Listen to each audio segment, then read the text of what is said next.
दोस्तों नमस्कार। आपका हार्दिक स्वागत है आपके अपने चैनल लीगल लाइफ में। यह अंधकार से प्रकाश की ओर चलने की व्यवस्था है।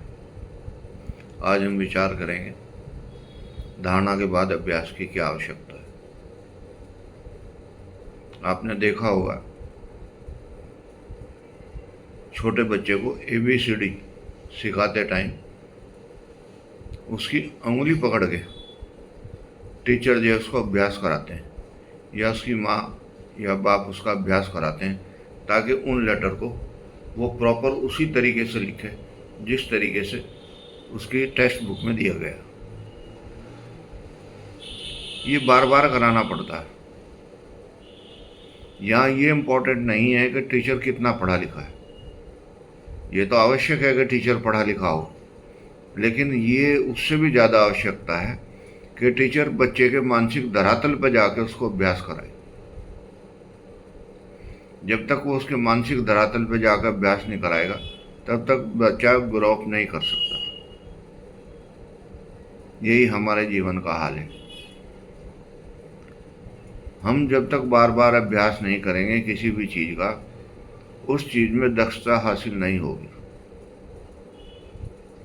आप देखें, एक बच्चे को आप गाड़ी चलाना सिखाते हैं तो बार बार कहते हैं सीधा ध्यान रख, इधर ध्यान रख, कहाँ देख रहा है। इस तरह के संबोधन करते हैं ताकि उसकी चेतनता बनी रहे, उस रोड मैप के अकॉर्डिंग चले जो रोड मैप उसको समझाया गया है। सपोज उसको किसी अमुक रूट पे जाना है, अगर वो उसके किसी भी चौराहे को गलत क्रॉस कर देता है तो पता लगेगा 4-5 किलोमीटर का डिस्टेंस बढ़ जाता है और वो गलत गंतव्य में चला जाता है। समय भी ज़्यादा लगता है, वापस आता है, फ्रस्ट्रेशन भी होता है। इसीलिए हमें आध्यात्मिक मार्ग में किन्हीं ऐसे सिद्ध पुरुषों की आवश्यकता है जो हमारे को बार बार अभ्यास कराते रहें। लेकिन समस्या सबसे बड़ी है कि ऐसे संत को कहाँ ढूंढें, क्योंकि उनका जो प्राइमरी लक्ष्य है वो सत्ताधारी बनना है। किस आश्रम के पास कितनी ज़मीन है, कितने कमरे हैं, कितनी धर्मशालाएं हैं, कितने रिसोर्सेज हैं, और फिर आगे ये भी है कि कितने शिष्य हैं। और शिष्य भी उनकी परिभाषा है जो दक्षिणा देने वाले हैं, जो ज्ञान लेने वाले हैं, उनकी परिभाषा तो नहीं है। ये एक हमारे लिए दुखदाई विषय है।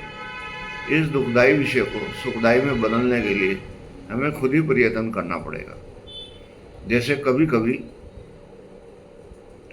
कोई घर में पूजा होती है तो पंडित जी हमारे हाथ में कलावा बांधते हैं। वो कलावा क्या है? वो कलावा हमें याद कराता है, बार बार हमें हमारे मन को आकर्षित करता है कि हम अपने कार्य में जिसके लिए हमें ये अमुक प्रार्थना की गई है वो कार्य पूरा होता रहे।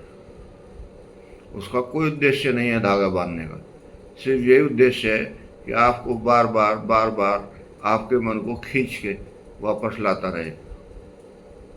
और ये उसको बार बार खींच कर लाना ही अभ्यास है। और जब अभ्यास में आप साधन संपन्न हो जाते हैं तब आगे की साधनाएं चालू होती हैं। क्योंकि ये एक विषय ऐसा है जिसमें कोई भी आदमी आपकी बहुत ज़्यादा हेल्प नहीं कर सकता, क्योंकि ये विषय आंतरिक है और आंतरिक यात्रा स्वयं ही करनी होती है। कोई भी दूसरा आदमी आपको आंतरिक यात्रा नहीं करा सकता। ये असंभव है, और जो असंभव है उसके लिए प्रयत्न करना भी बेकार ही है। लेकिन उसके लिए हम अपने को बार बार चेतन रखें, अभ्यास करें कि हमें आंतरिक साधना करनी है ताकि हमारी शरीर की एफिशिएंसी डेवलप हो जाए। जब हमारे शरीर की एफिशिएंसी डेवलप होगी तब हमारे मन पर नियंत्रण होगा, और जब मन पर नियंत्रण होगा तब आत्मा के प्रकाश में वो कुछ कार्य करने में संभव होगा।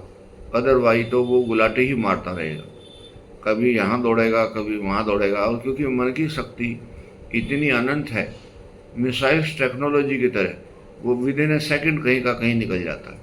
जब तक उसको लौट कर लाते हैं तब तक घंटों गुजर जाता है। और वो जो घंटा आपका ध्यान का था, वो उसकी दौड़ में निकल गया उसको पकड़ने के लिए।